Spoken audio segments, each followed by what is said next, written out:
Tech Talk with Matthew Dickerson. Matthew Dickerson. Tech Talk. Sit back and relax. It's time to talk technology. Hello, rock stars of the tech world. It's time to groom those mullets into shape. Business on top, virtual party at the back. That's right, you know what I'm talking about. It's time for Tech Talk with Matthew Dickerson, and here on lead vocals, with devil fingers pointing high to raise the roof, it's Matthew Dickerson himself. Rock on, Matt. What's been going down? Rocking on indeed. Actually, I'm intrigued this week. There's been a bit of talk over the last few weeks about where X, owned by Elon Musk, mainly owned by Elon Musk, where that fits into the whole political landscape. And when you get that much money, that you can kind of say, Australian government, I'm not listening to them. So it's an interesting discussion, interesting debate about all of that. And there is that fine line, free speech versus do I incite violence? Do I incite copycats? Yeah. Other social media apps have said, no, we think we should err on caution here, maybe be nice to the community. And X has said, well, you know what, we're just going to do what we want to do anyway. Comes a point sometime where you think surely too much money is a bad thing. Yeah. Well, too much money doesn't absolve you of social responsibility, does it? Well, apparently it does. You can do whatever you like if you've got enough money to do it. So it's interesting. I don't want to make this political, but it's interesting how technology and some very wealthy tech people can say, well, we're just going to play by our own rules. Now, the Australian government can do what the Chinese government does, and they can just say, well, we're just going to block access. I don't think the Australian government wants to do that because that does seem like a little bit of a dictatorial move. But at the same time, when some people are promoting, maybe not promoting, that's too strong a word, allowing promotion of certain activities, then how far do you go? It's an interesting debate, and I'm sure it'll go on for some time to come. Yeah, and our mate Elon, I don't know, the short snippets I've seen, he's not that articulate, he's just brash. I think as a billionaire as want to be. That's right, and it's not just a billionaire, it's a multi-billionaire. When you get, whatever it is, 120 billion or whatever he's worth at the moment, when you get that much money, arrogance does probably take over. I'm sure he's changed as a person over the last 2 decades. So anyway, we'll see where that comes. It'll be an interesting discussion, interesting debate to see where the Australian government sits and all of that. On the upside, if we find Elon enough money, maybe that'll be good for our economy. Maybe there's an upside there. Maybe you can start building spaceships here in Australia. That's right. All right, for those of you who like their trains fast, even super fast, well, all your Christmases have come at once today as we zip off to China to see what they're up to in Maglev tech. And for those of you who like their water pure and their exercise manageable, we've got just the thing for you too. And in the spirit of the Concorde, we'll check out what's happening by the way of modern supersonic flight today. But we begin today with a couple of stories for the security conscious. And the first story is all about a security camera born from a Batman movie. Paint Cam Eve will spot an intruder in your yard and then launch an assault. This is the ideal security camera for doomsday preppers and people with alter egos and a lycra suit in the closet. Matt, there's no way that this idea will turn into a litigious minefield. Surely. I'm going to make a big statement here, James. We've done, I would estimate, over 1,500 stories. And this one is up there at the very top of my favourite tech stories. Just the thought process that someone went through. So, security cameras, CCTV, they are incredibly common now. They must be because in the movies and in TV series, you see that every crime is solved by looking at the CCTV that obviously everyone has around every little part. Bingo.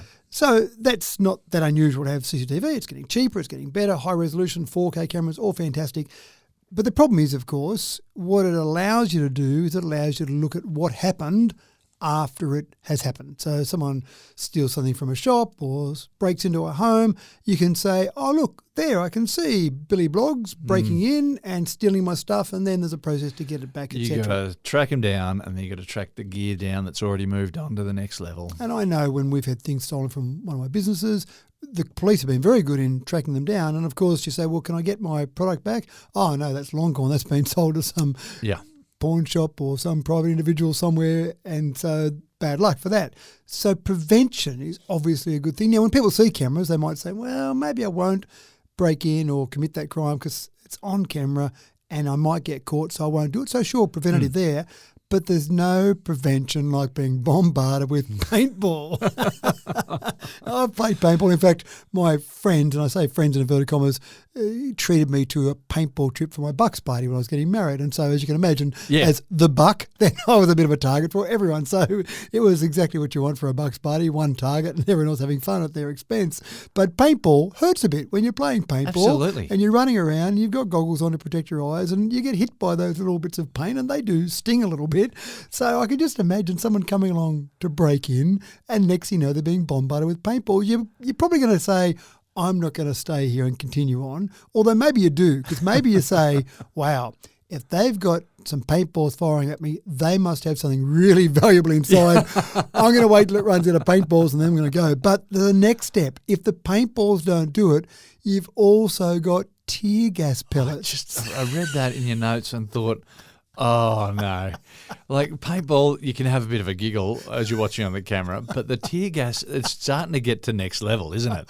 Oh, that is. So you can just imagine someone coming along, hit with a few paintballs. That's all right. I'll withstand those, or I'll wait till it runs out. And the guy's just trying to drop off a package. well, that's exactly what I thought. I thought you can guarantee you'll never receive a delivery from Australia Post again. The guy comes back from his round going, what's all the paint over you? I deliver at the Dickerson place today. So it does sound incredible. But I think the logic of it is quite interesting. Self-defense options, non-lethal, that's fine. Sure.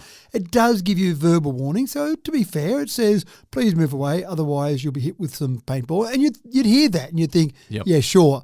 Once you get hit by the first one, you might think, okay, they're not mucking around now. The tear gas one, I think, is probably the next level. But there are some pretty clever bits of technology in it. It does have facial recognition, so you can get it to learn your delivery man, someone that delivers your parcels, the local Australia Post person. So it sees the face of that person and says, nah, everything's okay, it's all good. It also does have the ability, as most CCTV does, to go back to your phone, so you can actually say, oh yes, that's okay, that's someone dropping off a parcel to me, or that's a friend I know coming around. So don't bombard that person with paintballs, or that does look like actually someone trying to break in. Hit them now, go for it. I couldn't find out how many paintballs it can store. And one of the problems here, as I talk about all this, it's not actually available yet. There is a Kickstarter campaign to fund this and to get people to actually go forward. I don't know what areas, what countries it's available in or will be available in, because surely, as you mentioned there, the litigation. So yeah, surely, I just think here in Australia, where we've got more litigation per capita than any other country in the world. Well, we've beaten America now, aren't we? We're in front of them. So we get to that point where you've got to have some regulations around it, but I can't imagine the regulations are going to be easy. So I don't know where it's available, but go and have a look at it. It's called Paint Cam Eve, and it does look quite interesting. But I said, again, just for the brashness of this, it almost goes to the top of my list. The next of stories model will we've done. have rubber bullets. Then who knows what. And then if you're in device. Texas, it's probably real bullets that you have firing at you. So. Anyway, it sounds quite fascinating.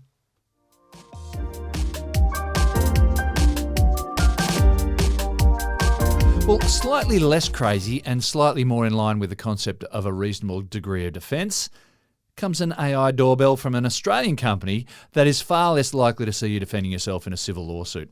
So good news there, folks. A much more mild option, the doorbell is designed to respond to visitors, wanted or unwanted, and simulate a human presence at home. So no tear gas option on this one, Matt. No tear gas option on this one. It sounds a bit boring after the last one, doesn't it? This one just says AI that talks to you. Now, one of the problems with the various doorbells that are available where you can press a button and have a conversation with someone and the person doesn't know whether that person's inside the house or on the other side of the world. You have a conversation via your smartphone, wherever you might be. That's fantastic, but it assumes that you're always available.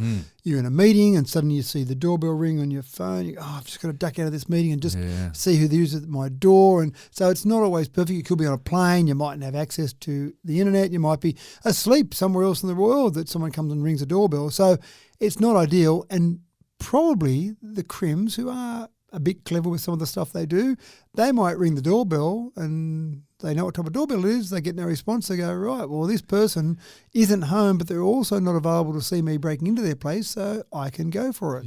This particular idea is quite clever. It's called Home Shield, put out by Swann. So Swann's a good Australian company. And the idea is that the AI will interact like a human. So it can have a conversation with you even though there's no human on the other end of this having a conversation. Yeah, so this means that whenever someone rings a doorbell, it means they're going to have a conversation with someone. So they assume that that person's probably home. Can I come in? No, sorry, I'm just out of the shower or whatever it might be. The conversation can go in whatever direction you want, but ultimately you think you're having a conversation. I do like one of the settings on there. They've got 10 different voice options to not the person like male, female type voice options, but the style, the tone. So you can have friendly, you can have aggressive, for example. You can have different time zones or different times of the day for what type of response you might get. So after 10 o'clock at night, you might be in the aggressive mode. 9 o'clock in the morning, delivery person might be there. Sure, just do it in a nice friendly mode. But at 10 o'clock at night, why is someone ringing my doorbell? Probably because they want to see if someone's home. So give them a bit more of an aggressive response because you might have just been woken up from your nice little slumber you're going to at night. So I think this is actually quite a clever use. And there's a lot out there in the doorbell space. Ring, the company Ring, probably really not invented the space, but really probably owned that space for a time. But there's many others that are out there at the moment. But there's none others that are like this, where you've got this whole AI tool that's able to go through and actually have that conversation. One of the secrets to it is a thing called AWS Bedrock. So this is a new service that gives you incredibly low latency. So they said the latency is down to 10 milliseconds. Not much good if someone presses the doorbell and the conversation they're having has got a lag, a 1 second lag every time having a conversation because someone says, hold on, I don't think that person's just inside. Yeah. So the whole idea of Bedrock is that it gives you this low latency. So you make it feel like you're definitely having that local conversation. So maybe more gentle option. We are talking about trying to stop crims here. So yeah, that's right. And a lot less litigation if you just get yelled at. I think so. I don't think it's very likely you're going to say, well, that guy was a bit aggressive with me at 10 o'clock at night. Let's sue him. So whether you want tear gas, paintballs, or just a conversation with AI, there's options there for you.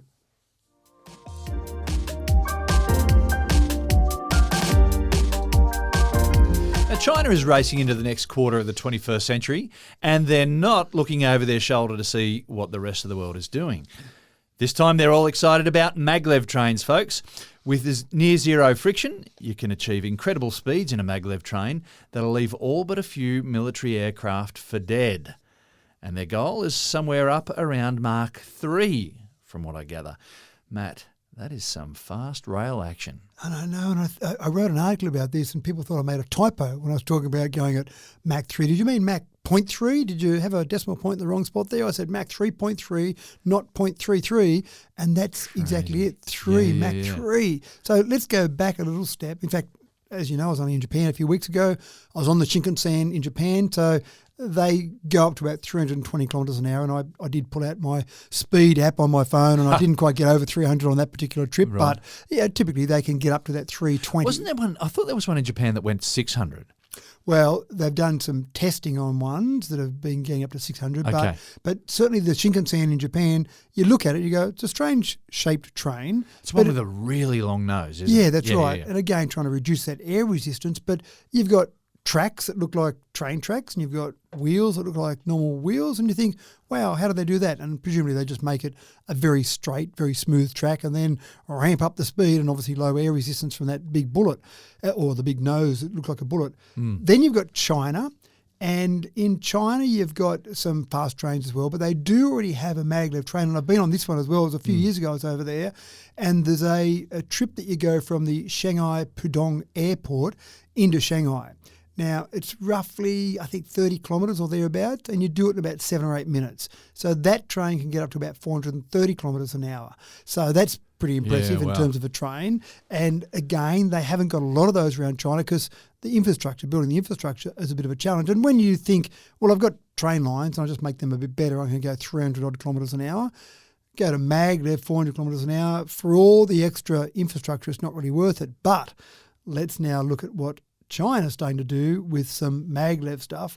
They're already doing testing on this current maglev, getting up to about 623 kilometres an hour. So now we're getting a bit serious. Yeah, wow. And that's in testing they've done. But what they're estimating is they think that this train can get up to 4,000 kilometres an hour. Now, the big problem we've talked about many times, that's a lot, isn't it? We've talked about before, double speed, quadruple air resistance. That's one of the big impediments to going faster, whether it be planes or trains or automobiles. So in this one, they're doing the same as Elon Musk's Hyperloop. They've created a vacuum tube to do some of the testing in. At this stage, it's only 2 kilometre vacuum tube. But the idea here is you'll have your normal train station at normal air pressure, and then you'll go into an airlock. I imagine that's a little bit slow at the start of the journey. People are going, what's this?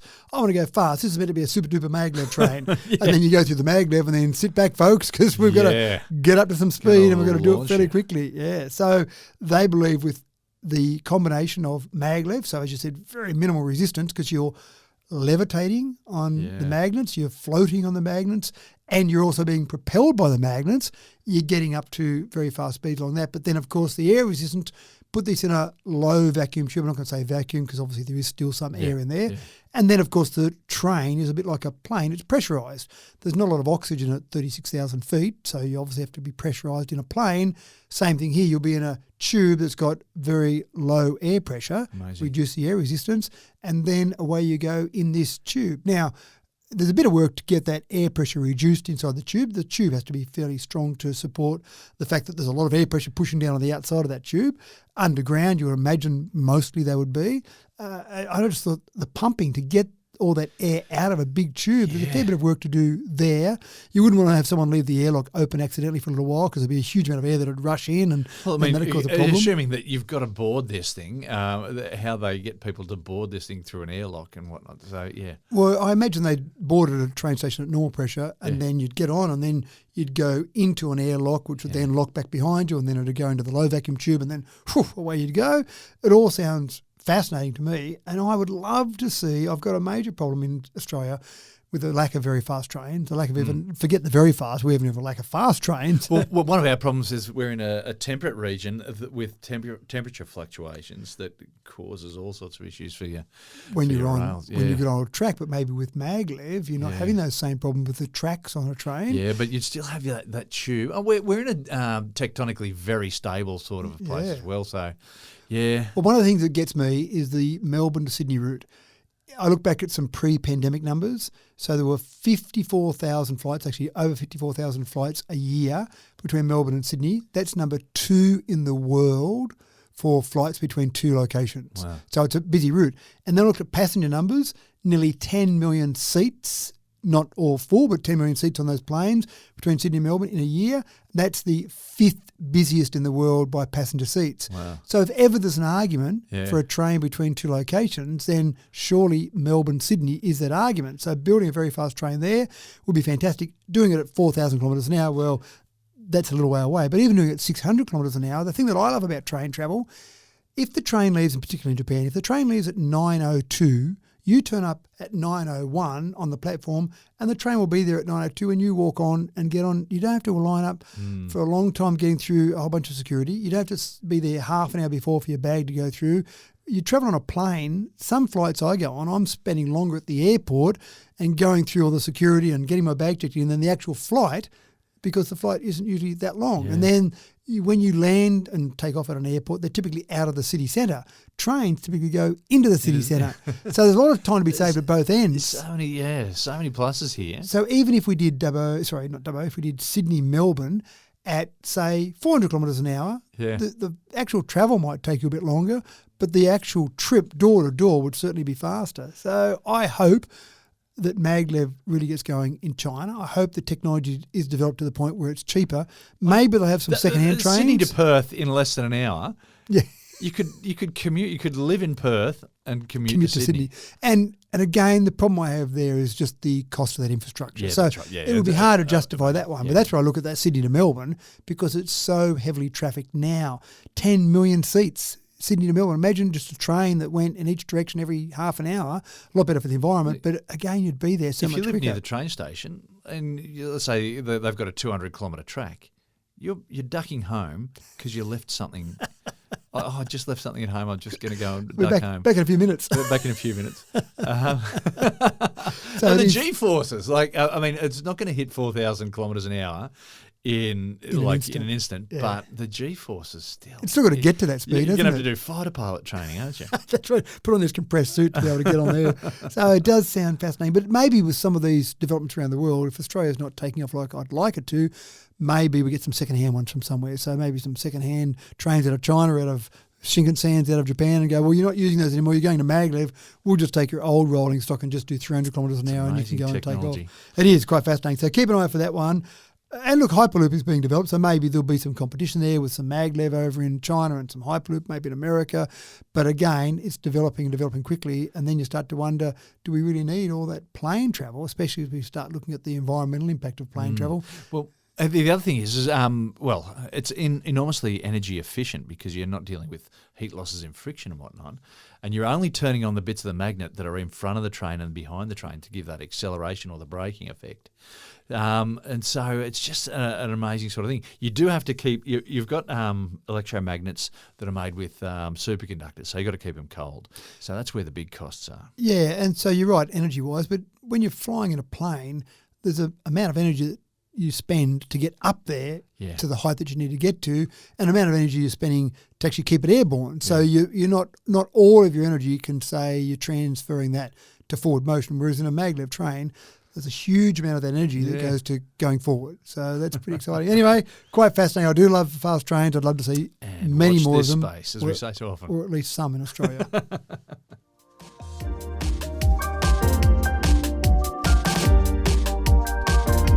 The Saturday morning hum of lawnmowers throughout suburbia soon to become just another memory of the last century.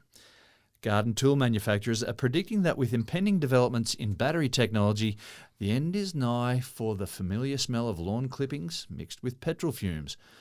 The range of garden-based electric products is expanding and makes a lot of sense, Matt. It does make a lot of sense, and I'm proud to say, James, that many years ago, my house became petrol-free. All of my garden tools, all of my bits and pieces, I've talked about it before, robotic lawnmower, I've had all those things converted a long time ago. And it seems like things are happening and maybe happening a bit quicker. So Husqvarna, for example, said that they've got 40% of all of their products now are battery-powered. And that's a fairly fast change. It wasn't that long ago that you would have said it would have been hard to get a battery-powered whippersnipper or a battery-powered chainsaw, but now things are happening. By 2026, they say they'll have 60% of their products that are battery-powered. The challenge for Husqvarna and other companies that are going down this path is really when you get to the heavy-duty application. So and the estimation from Husqvarna, for example, was when they've got engines in their various products that are above 50 cc's, that's when they start to get at the stage where they go, we're struggling to be able to deliver that via battery technology. Not so much struggling to deliver it. You can do that. You can do a car. So you can do something like that, but it's just the convenience factor. You can put a big battery in a car because you're driving around on four wheels. It's a bit harder to put a big battery in a whippersnipper or a chainsaw. If you put this huge battery on there that makes it too heavy to lift up and use, it defeats the purpose of it a little bit. But we are getting advancements in batteries, advancements in density. We've talked about it before, getting more energy per kilogram of batteries. That's a big change that we'll need to see with this. And also prices. As the prices start to come down, the convenience factor of being able to use these products at a cheaper price and then the recharging of those. And the recharging, So, well, you don't need an enormous battery in your whippersnipper. You want to keep it fairly small. You can afford to have 2 or 3 batteries and just having them sitting on the recharger. That's right. And you can be going for several hours without being interrupted. If you love your whippersnippery. That's if you want to do it that badly. There's also the impracticality they talked about when you've got commercial companies that might be out there doing a full day work. So, for example, commercial people that are doing the lawn care for various customers, they go out in the morning and they're out all day going around to the various clients. They probably don't want to have 50 batteries on their car and they don't want to come back halfway through the day and charge up. So getting to the stage where you've got that ability. But again, with a lot of EV utes, for example, now they've got charging points. So typically you could have a number of batteries, have them charging while you're working and then switch over. Plus you get a lot of the companies now that are at the point where they've got one battery that fits multiple devices. So it doesn't matter whether it's a drill or a sander or a whippersnipper or a mower, and sometimes the mowers might have 2 of the batteries that need to work in tandem for that mower to have that extra power it needs. So these are all changing. So again, I agree with you entirely. That smell of cut grass and petrol, which is a common smell around the suburbs of Australia. I love it though. But it's one of those things that we just have to surrender. Well, here's the interesting part. You love that smell because we've grown up with that smell. I wonder if you remove the petrol fumes from that smell, whether the cut grass is the smell that we really love at that, or we do love the combination of that. Combination. Yeah, so maybe. But you're getting some big organisations too. So, for example, Taronga Zoo in Sydney, the Canberra Institute of Technology in Canberra, obviously, are starting to use Husqvarna robotic lawnmowers. So it's getting to the stage where large organisations, so not just around the home, not just around my house to mow my little 700 square metres of lawn, getting larger companies, larger organisations to do larger patches of grass. And let's face it, it's a bit of a tedious process. Some people enjoy it. Some people like the relaxing nature of just going up and back and not having to worry about anything, listen to the footy or listen to a bit of music or whatever.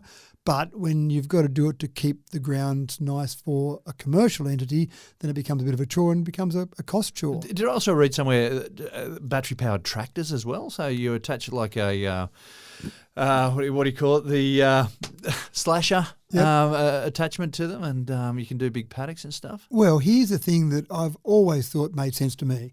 Tractors typically have counterweights at the front. So you'll see a tractor that's designed to tow some small thing and to stop it doing a wheelie. I'm not sure if tractor wheelie is a thing, but to stop it popping up the front end, there'll typically be a bunch of weights on the front. And I remember looking at that one day going, well, we know one of the problems in inverted commas with an electric vehicle is the extra weight from the battery, but here's a device, here's a tractor that they deliberately put extra weights on. So hold on, remove those weights and just put a big battery there. You've got the counterweight built in as part of the actual device itself. So there's no extra weight for the battery. The battery is part of the usage of that. So I thought that was a great idea. So it makes sense that you're going to get batteries on tractors. You're going to get tractors that use that. And again, we know, James, that the torque, all that torque from basically zero revs, that's what tractors want. Tractors don't need horsepower as such. They need torque. They need that instant low-end power. So for a tractor, it makes a lot of sense. So it will happen.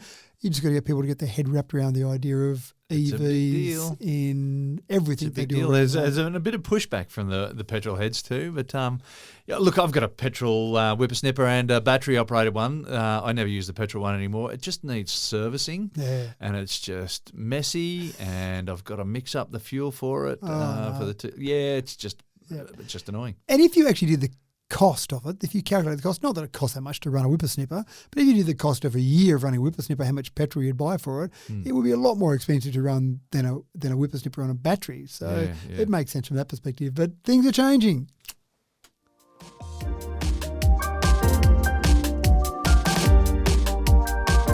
Our understanding of good health has increased markedly over the past 40 years. The numbers of active gym memberships, along with participation in physically active community groups and sporting teams, would have to be much greater throughout Australia than it was back in the 80s. And the volume of bottled water consumed per week has gone from, well, why the hell would you even buy bottled water, to over 10 litres per capita per week here in Australia. Microbe outbreaks in local water supplies of Giardia and Cryptosporidium have bred paranoia and seen the bottled water industry explode. But that may all change if, just by exercising, you could purify your own water and stay hydrated from the kitchen tap, Matt. Is that 10 litres of purchased bottled water water per week per capita? Person. Wow. So someone else is drinking a whole lot more than I am. Yeah, that's right. And I do like... Or they're bathing in it. Maybe that's it. Yeah. And we don't need... I tend to drink from the tap. Well, I drink from the hose. Good. Yeah, that's something I used to do back in the day. But that's right. I remember being out sometimes with friends when we were young kids, and you just pop into someone's front yard and use their hose if you got hot on a hot day, and you'd have a quick drink from there and hope they didn't come out and yell at you, and off you'd go again. So I think tap water is fine, but it's interesting because in Australia, the water standard we have across motels, etc., we can drink and share in that without closing our mouth, whereas some countries, I can imagine, you might be using a lot of bottled water because you can't have a shower without keeping your mouth completely closed. So you can't even clean your teeth with the water that comes out of the tap. You've got to use bottled water for everything. But in Australia, we're fine. So I'm fascinated by that, 10 litres per person. Well, yeah, look, and as I read it, I thought, I've got to fact check that. I just Googled it, and then I went with what came up with the first search, and then thought, the scientist in me knows that you just can't go with that. That's right. So check your sources. put an folks. asterisk next to that a little one. asterisk, but it's a lot more than what it was back in the 80s. That's right. It was a great scam by someone to come up with, let's bottle water that you can get out of the tap and sell it to people. Well, a lot of them are just drawing it straight from the tap. Probably anyway. are. Forget all the processing with various carbonated, sugared water. So anyway, on to the story. Sorry. The idea here is that you've got a 500 milliliter bottle with a special polymer electrode. Now, the electrode contains nanorods made from conducting polymer polypyrrole. How's that sound? Polypyrrole? Yeah, that'll do. So essentially what happens is you're creating static electricity as you walk, and that essentially allows that static electricity to feed into the bottle, and in the nanorods it creates an electric field that's powerful enough to deactivate harmful bacteria and viruses in the water. So essentially you put some aluminium foil, not on your head, some aluminium foil attached to the outside of the bottle, collects the static electricity from your hand as you carry it along, and voila, away you go. So a 10-minute walk can generate enough static electricity to basically get about 100 mils or so clean, ready for you to drink. Here we go along, we find a river, we scoop up some water from the river, we have that water in our hand, we walk for another 10, 20, 30 minutes, and then we go, this water is okay to drink now. So how cool is that? So well, it's not filtering the water, so you scoop it out of there might be some undissolved particulates in there. There might be, that's right. But people are really paranoid about tap water. So you could put tap water in here, which looks pretty clear when it comes out, and you could basically have that, and then after walking for a period of time, you know that water has had a deactivation of the bacteria and viruses that might be in the water. So things you can't see. So there's no turbidity in that water you would hope that comes out of the tap, but you can't really see any little viruses or bacteria in there. But by doing this, you're taking care of that. So forget about buying your bottled water. You can just buy one of these bottles, use tap water, and then be confident that as you do your exercise, as you do your walking, static electricity is being generated. But keep in mind a couple of things. The shoes that you wear change how much static electricity you generate. So if you wear shoes walk around in your socks. Well, yeah, and rub them on the carpet, that's right. If you wear shoes that are made from synthetic materials, that creates more static electricity than leather, for example. And most people, if they're out exercising, you would imagine would have some sort of synthetic shoes on. So that's a good thing. The amount of humidity in the air changes how much static electricity, which we know. But if it's more humid, it'll decrease the efficiency of the static electricity collection. So right. Yeah. So little things like that. But I suppose where they're really focused on this is you've got a disaster zone, you've got an area that's underdeveloped that doesn't have a tap that you can turn on and get clean, healthy drinking water out of, and maybe not even a good power supply. And so you say to people, well, drinking water, that's a fundamental thing that we need to stay healthy, because so many things can happen from drinking water. Here you go, here's a drink bottle for you, just hold on to this in this certain way, and as you walk around doing things for the day, as you walk down to the well to gather water from the well, you put it back in this, and as you walk back, by the time you get back to the house, you've got water that's clean to drink. Talking about a disaster zone, you can have just a hand-operated dynamo that you could be turning and purifying water, and so one person's job might be just to turn this handle to purify like litres and litres and litres and litres of water. You get the guy who's the fittest in the village and say, there's a little exercise bike for you that's hooked up to generate static electricity. This is all being generated or developed out of South Korea, out of Yonsei University in South Korea. And I do like the fact, we've talked about water a little bit on this podcast. I do like the fact that there are a whole range of different solutions that people are coming up with, and this is a new one. I haven't seen this one before, just by out walking enough static electricity to generate some clean water. Sounds pretty cool. Interestingly, and a side note, I remember in the late 90s, bottled water really took off.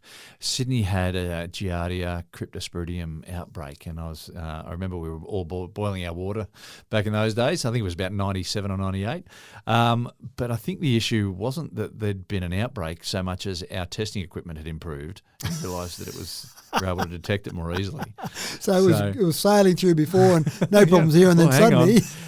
So I don't know if someone else can correct me on that, but Look, it may well be right, and that's probably part of the thing. Even the Australian drinking water standards turbidity level of 1 used to be the standard, and they changed. Well, it hasn't been changed officially. It's just been a recommendation to change that to 0.5.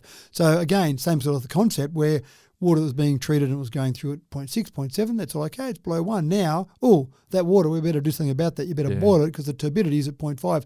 That was just a change in a number, not even the change in the testing equipment. So we're getting better at making sure we've got clean, healthy drinking water though.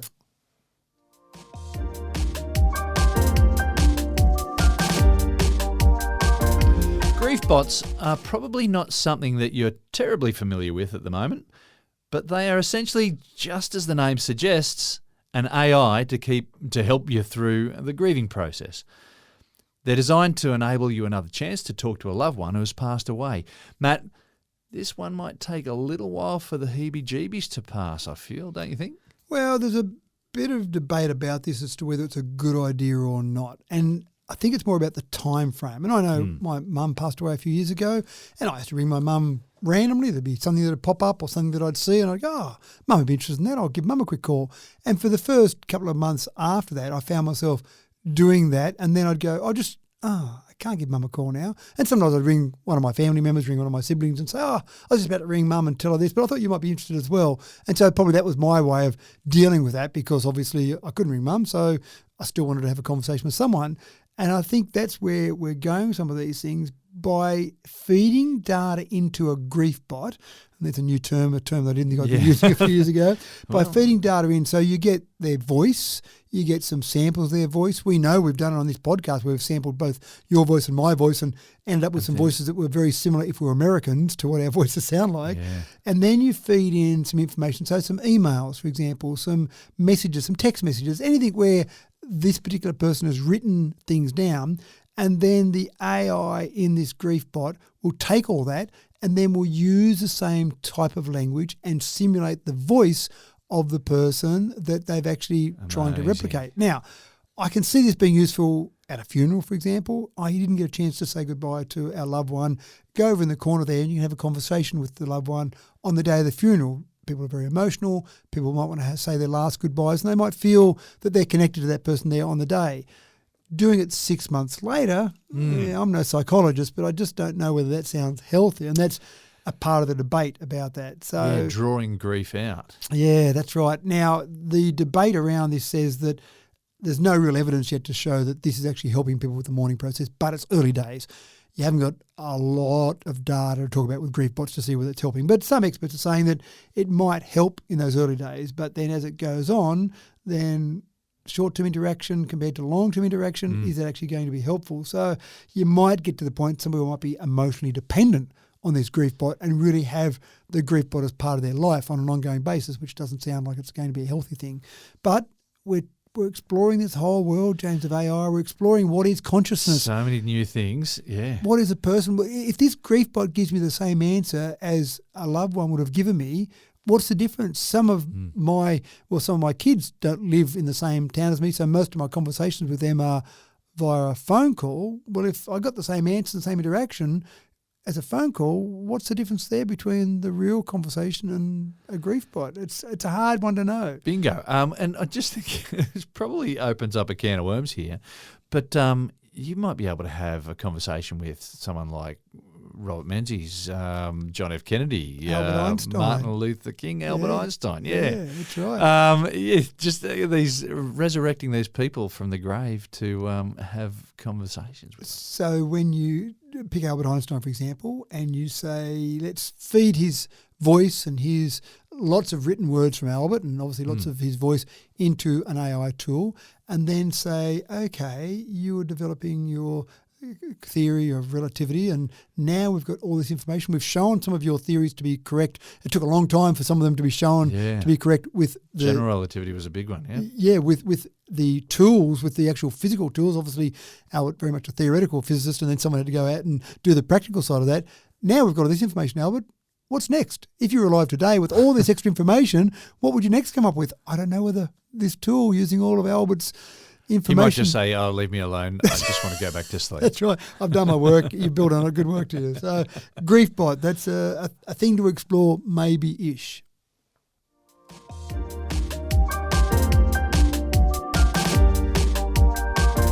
Apple iPhones have accidentally kicked an absolute political hornet's nest, breaching into the highest of highly sensitive territory just recently. One might describe this as a phenomenal geopolitical gaffe.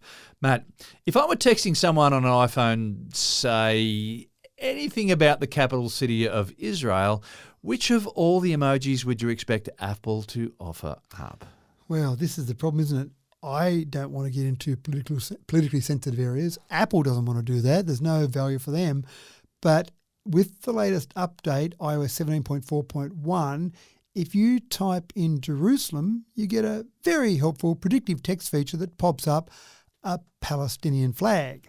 Now, popping up any flag associated with Jerusalem can be a bit sensitive. Exactly. And it's great when you type thanks and a little emoji pops up, or you say, I'm praying for you, and a couple of little hands pop up as a little praying signal. That's all lovely. But when you get something like that pop up, depending on your thoughts, that might be incredibly offensive, or it might be something you think is fantastic. But Apple are saying this is a mistake driven by the predictive text algorithm. No human at Apple, according to Apple, has programmed Jerusalem to equal Palestinian flag. But the algorithm that's come up, maybe it's picked up people typing Jerusalem and then using the flag and then saying, the algorithm goes, lots of people are using that. I'll put that as an automatic predictive text feature. Now, interestingly enough, I tried it. I thought, okay, I want to see what happens here. And I typed Jerusalem and nothing. There was no prediction there. And it did say that it varied by user. It varied by where you were. It varied by obviously the iOS version that you're on. So Apple has said it's no statement from our employees. It's not some sort of secret little protest by our employees. Everyone just needs to chill out. That's right. And what I did find interesting, though, I thought something like that, because, again, Apple, there's no value for Apple to be involved in a politically contentious issue. No. I thought they would have fixed this immediately. They said, that's okay, we'll fix it in our next release. And I went, I don't know if the next release was good enough. Maybe you needed to fix it now. Maybe now that you know about it, fix it immediately. So it is interesting, though. You type in a capital so if you type in London, you type in Washington, D.C., you don't get a flag that pops up as a suggestion. So that's where it seemed that maybe it was a political statement by their employees, but apparently not. And I wonder how many emojis have actually got the terms that are blocked on them, like those. Yeah, that's true too. Do not show this if this term is used. Yeah, that's right. And obviously that's something that maybe not some sort of algorithm has to do. Maybe that's something that just a rule, a human has to go. In. We need to add that in. So it just goes to show that algorithms are okay, but they can't be perfect and can't take into account all the different sensitivities.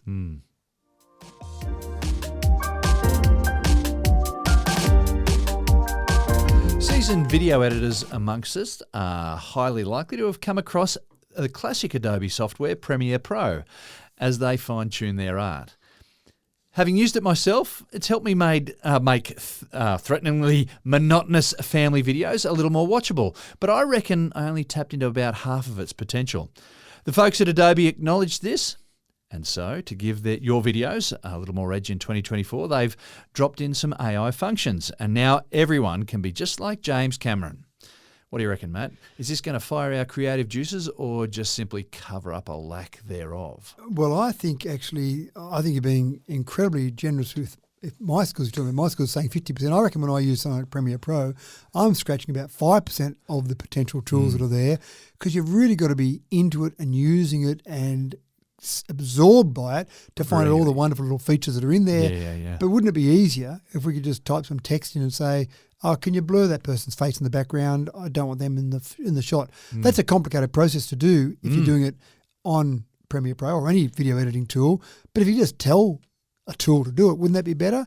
And that's exactly the path that Premiere Pro is going down. Now, there's a bit of an issue within Adobe because some of their tools, their AI tools they're developing in-house, are not as good as some of the external tools that are being developed more or less as plugins. Now, Adobe wants you to stay within the family, so they're looking at a few partnerships where you can take some of these tools and integrate them into Adobe Premiere Pro. And I think that makes a lot of sense. But it used to be, and I remember many years ago, I used to do a lot of Microsoft Access programming. And I remember there was one particular thing I wanted to do one time.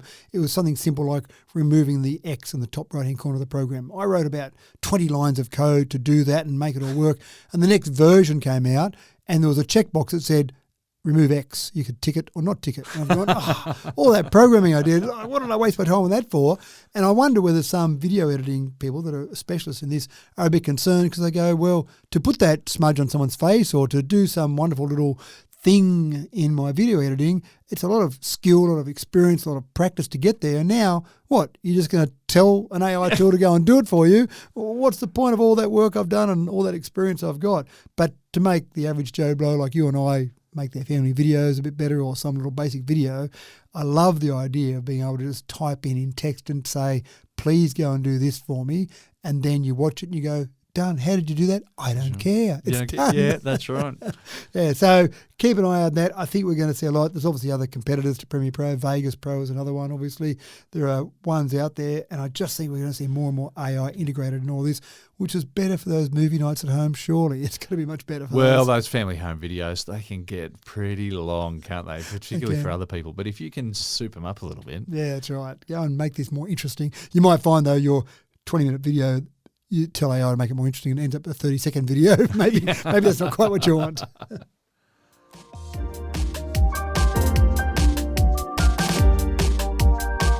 A new era of flying is approaching thanks to the aeronautical company Boom Supersonic, testing their XB-1 model over the Mojave Desert. Their goal is to improve commercial flight, and to do that, they want to go fast, and they want to do it with new lighter materials, and they want to run new tech in the cockpit.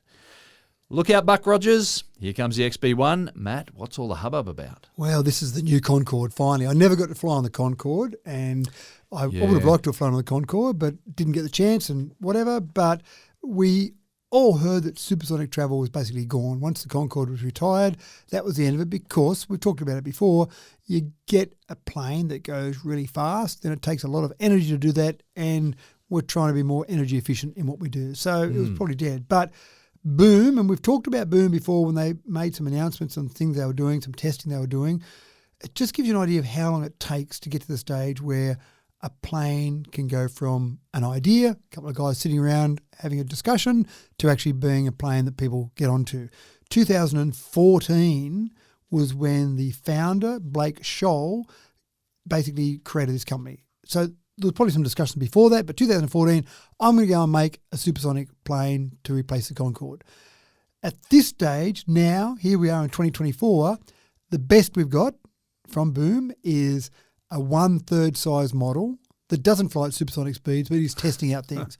2029 is the year they've said the Boom supersonic plane will fly. So that's from 2014, start the company, to 2029. That's a long lead time.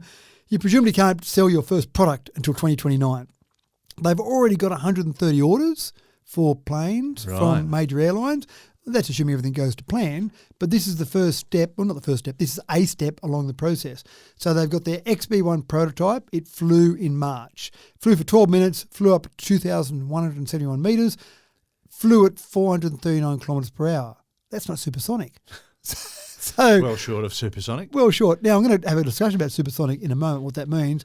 They've got some older GE jet engines they were using, only produced 54,700 newtons of thrust.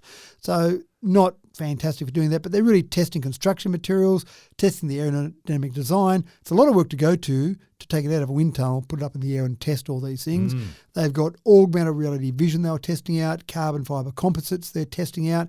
When they get to the stage where they're flying for real, their engines will produce 155,000 newtons of thrust, so that's getting a bit more serious about it all.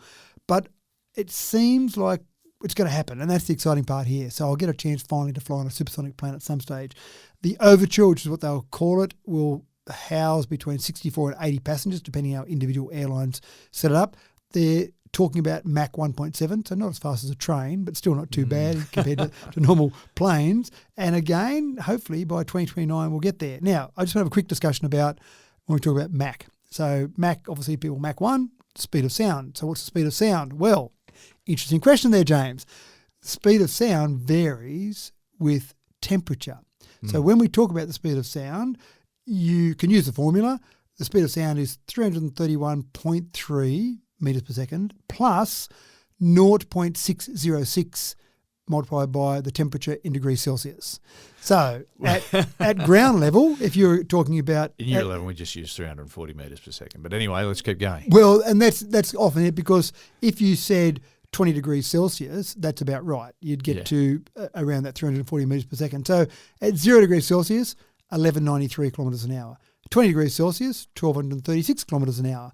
But when you talk about planes, you're talking about up high, and you go roughly per kilometre you go up, you lose about 6.5 degrees Celsius. So if you go to minus 50 degrees Celsius, and you know, when I'm in a plane and it's got the little readout of how fast you're travelling, all that sort of stuff, I often see minus 40, minus 50 degrees Celsius. So I think I won't put my hand out the window of the plane. Might be a bit cold out there.